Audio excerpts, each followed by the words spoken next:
Don't be afraid. Lock the doors. Turn out the lights and climb into bed. It's time for Hillbilly Dead Time Stories.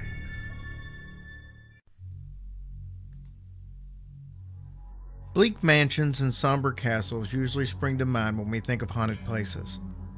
But ghostly phenomena, whatever the cause, can manifest in crumbling, abandoned buildings as well as well-lit, modern offices.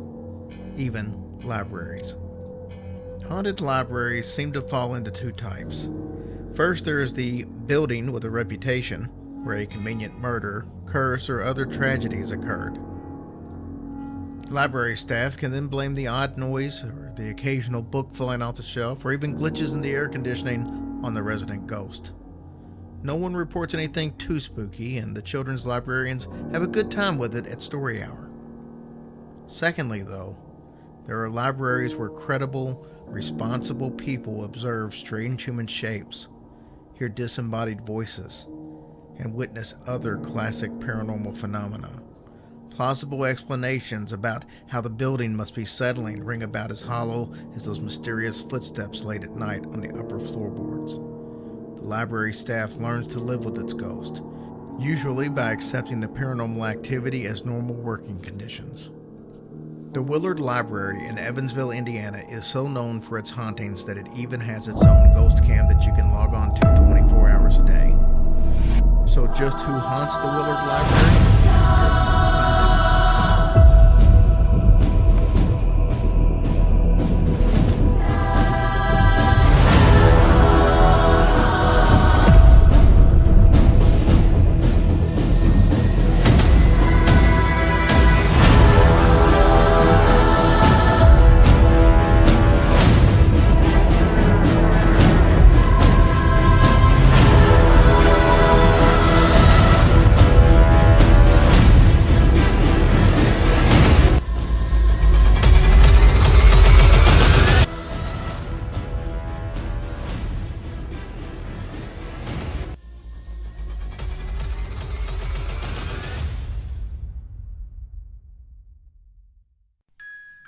Housed in a grand Victorian Gothic building, the oldest public library building in Indiana certainly looks the role of the premier haunted library in all of the United States.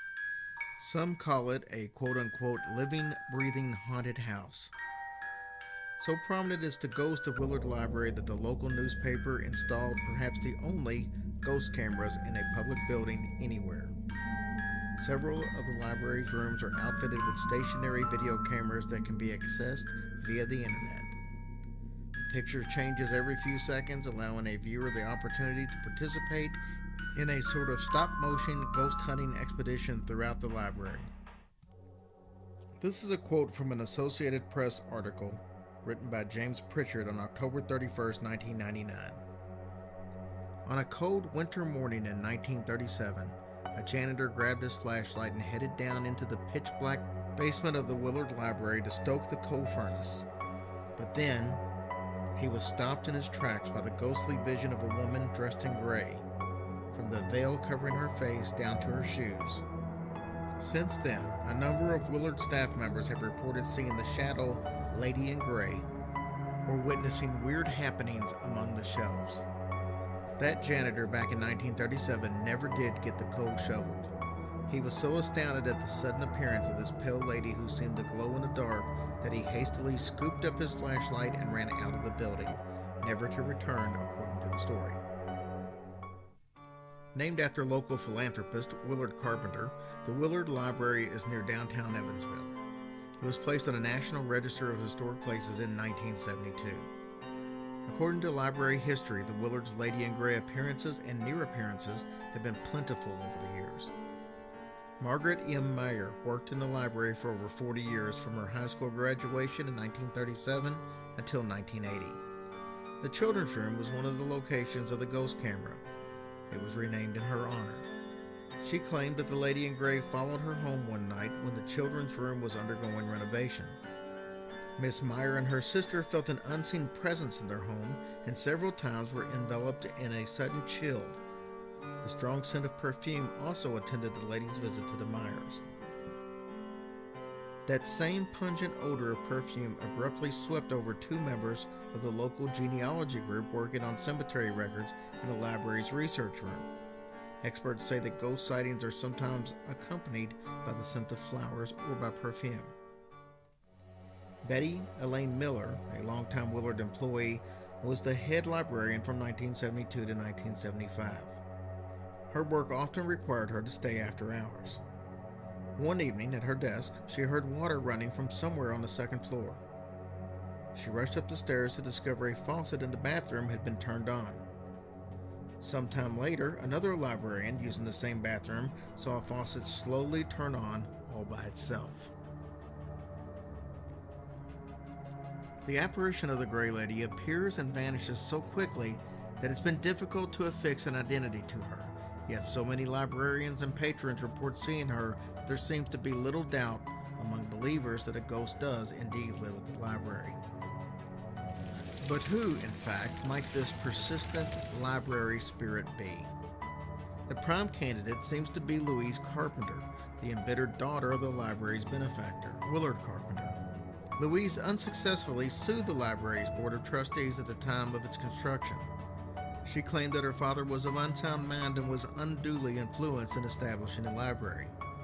There isn't any explanation of what she meant by this ambiguous accusation. Many believe that she has returned to the library that she objected to in life and will stay in residence until the property is returned to the living descendants of Willard Carpenter. The Evansville Courier and Press worked with the library to install the ghost cameras. They became so successful and so widely viewed that what began as a temporary Halloween promotion has now turned into a permanent attempt to capture on video a visit by the Lady in Gray. The original camera was in the Willard's research room because this is where many of the first sightings had occurred. A second was then installed on a high bookshelf in the children's room. Another camera is in the basement not far from where the janitor had his first recorded encounter with the ghost some 85 years ago. This last camera can be moved right and left by remote control for a more sweeping view of the area. An editor at the old newspaper told the Associated Press reporter that the cameras have been very popular with internet users. There have been enough unusual incidents to make him something of a believer. One of the bookshelf-mounted cameras was found one morning inexplicably turned in the opposite direction from the day before. Employees deny touching the camera. Several 100,000 hits have been recorded on the website. Viewers are invited to share their comments and share any pictures of which they think detect a ghost. Some of the ghost images are fuzzy and easily dismissed as optical illusions or distortions. Others, however, are more difficult to write off. The children's room seems to be one of the more popular sites based on their responses from the ghost cam enthusiasts. A viewer from Amsterdam enclosed a picture in which a child is staring intently through a doorway, beyond which there seems to be a hazy figure. The child is clearly looking at the figure with anxiety and fright. The woman named Andrea wrote, "When I zoomed in, the spirit was holding a book as if she was reading to the child. I thought this was a parent, but colors were missing." In another image, a figure appears to be crouching in the same doorway. A hooded figure peers over the bookshelf in another captured picture forwarded by a viewer. The research room also has its share of possible sightings. The faint likeness of a woman seems to be sitting at the end of one of the tables. The internet viewer of this image said, "I saw the Gray Lady. I was looking at the site with my brother and spotted her. It was on screen. When it refreshed twice, then she was gone." Another ghost cam user circled a hazy yet distinct object that does indeed appear to be a candle. She said, "I'm not sure what this is, but on the first table, second chair to the left, I think I see the faint image of a candle, or something. I don't know if my mind is just playing tricks or what." Another viewer circled in blue what may possibly be a seated figure bending over the table holding something in its hand. "I saw this on Friday, October 25th, 2002. It seems to me that there's something sitting at the table holding a writing instrument." Although Louise Carpenter objected to the library's construction, her ghost might be more accepting. A digital enhanced image from the ghost cam seems to show the ghost returning a book to the proper shelf. Since there is little chance that the library property will revert to Carpenter heirs, the lady in gray, if it is indeed Louise Carpenter, may be doomed to wander among the bookshelves for decades to come.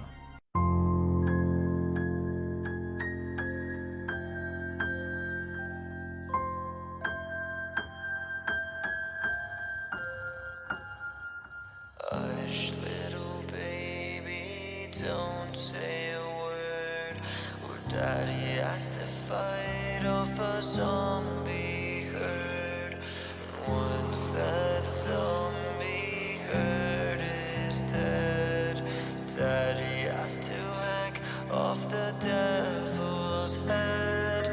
And if that devil's head gets hacked, Daddy has to hunt down a werewolf pack. And when that werewolf pack goes down, Daddy has to slaughter an evil clown. And after the evil clown is killed, Daddy has to take